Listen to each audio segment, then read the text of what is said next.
అందరికీ నమస్కారం అండి. సాయి సుజాత బీవీ ఛానల్కి స్వాగతం.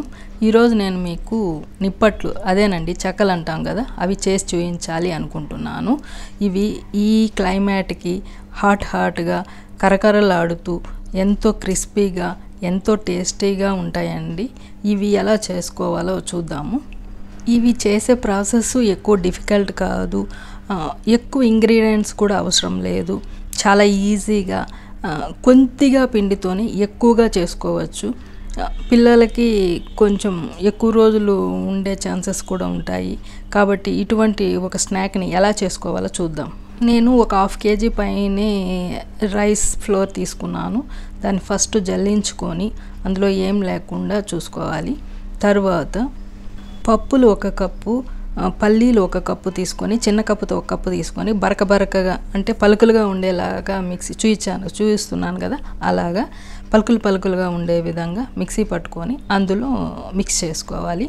కొంచెం గింజలు ఉన్నా పర్వాలేదు, టేస్టీగా ఉంటుంది. మీకు కావాలంటే కొబ్బరి కూడా తురిమి వేసుకోవచ్చు, నేనైతే వేయలేదు. ఇప్పుడు 2 స్పూన్ల కారపొడి వేసుకుందాము. మీ టేస్ట్కి తగ్గట్టు మీరు తినే కారాన్ని బట్టి మీరు వేసుకోండి. అలాగే ఒక 1/2 స్పూన్ పసుపు వేసాను. 1 గుప్పెడు కరివేపాకు కట్ చేసి వేసాను. తర్వాత 1.5 స్పూన్ సాల్ట్ వేసాను. మీరు ఆ టేస్ట్కి అనుగుణంగా తర్వాత అయినా చూసి వేసుకోండి. ఇవన్నీ బాగా మిక్స్ అయ్యేలాగా కలుపుకోవాలి. ఫస్టే వాటర్ వేయకముందే అవన్నీ బాగా కలుపుకోవాలి. ఇంగువ కూడా కాస్త వేసుకొని కలుపుకోండి. ఆ క్లిప్ మిస్ అయింది. మొత్తం అన్నీ కలిపేసుకొని తరువాత శనగపప్పు నానబెట్టి ఉంచుకోవాలండి. నేను ఒక 1/2 కప్పు నానబెట్టి ఉంచుకున్నాను.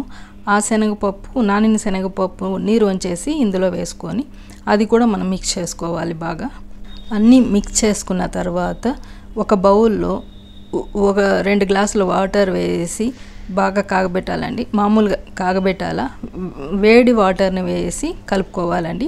ఎందుకంటే వేడి వాటర్ వేస్తే అవి బాగా విరగవండి. మనము తట్టి వేసేటప్పుడు విరగవు, మనం ఎలా తిప్పుకున్నా అవి విరగవు అన్నమాట. అందుకని హాట్ వాటర్ వేయండి. ఇప్పుడు కొద్దిగా హాట్ వాటర్ వేసుకొని బాగా కలుపుకోవాలి.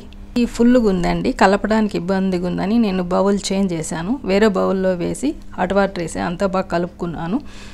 ఇప్పుడు వెల్లుల్లి ఒక 7-8 రెబ్బలు తీసుకొని కచ్చాపచ్చాగా అంటే అట్లే ఉండాలండి. ఊరికే అట్లా దంచుకొని వేసుకోవాలి. పాపను మిక్సీకి ఏమంటే అట్లా వేసింది. తర్వాత హాట్ ఆయిల్ వేసుకోవాలి. ఎందుకంటే అవి మనకు క్రిస్పీగా రావడానికి, కొంచెం బాగా సాఫ్ట్గా ఉండడానికి పనికొస్తుందండి. హాట్ ఆయిలే వేసుకోవాలి. ఇప్పుడు ఇవన్నీ బాగా మిక్స్ చేసుకోవాలండి. ఇదే మూమెంట్లోనే మనము సాల్ట్ చూసుకోవాలి. తర్వాత అది చూపించా కదా, ఆ కన్సిస్టెన్సీలో గట్టిగానే కలుపుకోవాలి. ఇప్పుడు నేను చూపించిన విధంగా చిన్న ఉండలు చేసి పెట్టుకోవాలండి. అది మీరు ఇంకొంచెం చిన్నగా అయినా చేసుకోవచ్చు. మనకు నిప్పట్లు పెద్దగా కావాలంటే ఆ సైజ్ చేసుకోండి.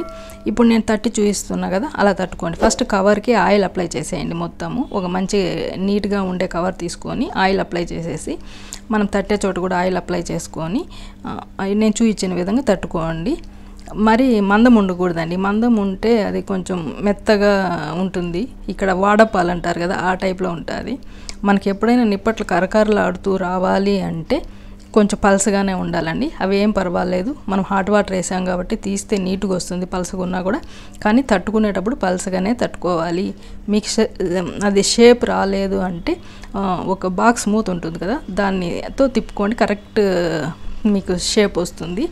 ఇప్పుడు తీసి చూపిస్తాను చూడండి, పలసగానే ఉన్నాయి, ఎంత నీట్గా వచ్చాయో. కాబట్టి తట్టేటప్పుడు పలసగానే తట్టుకోండి. అలా ఆయిల్లో వేసి 1 by 1 అన్నీ కాసేపు అలాగే వదిలేయాలండి. కాసేపు కాలిన తర్వాత ఇంకో సైడ్కి టర్న్ చేసుకోవాలి. అవి అంతా కాలిన తర్వాత అడుగు వెళ్తాయండి. అప్పుడు తీసేసుకొని కొంచెం కలర్ చేంజ్ అయ్యేది కూడా మనకు తెలుస్తుంది. కలర్ చేంజ్ అయినప్పుడు మరీ రెడ్డిష్ కాకూడదండి, కలర్ ఎల్లోయిష్గానే ఉండాలి.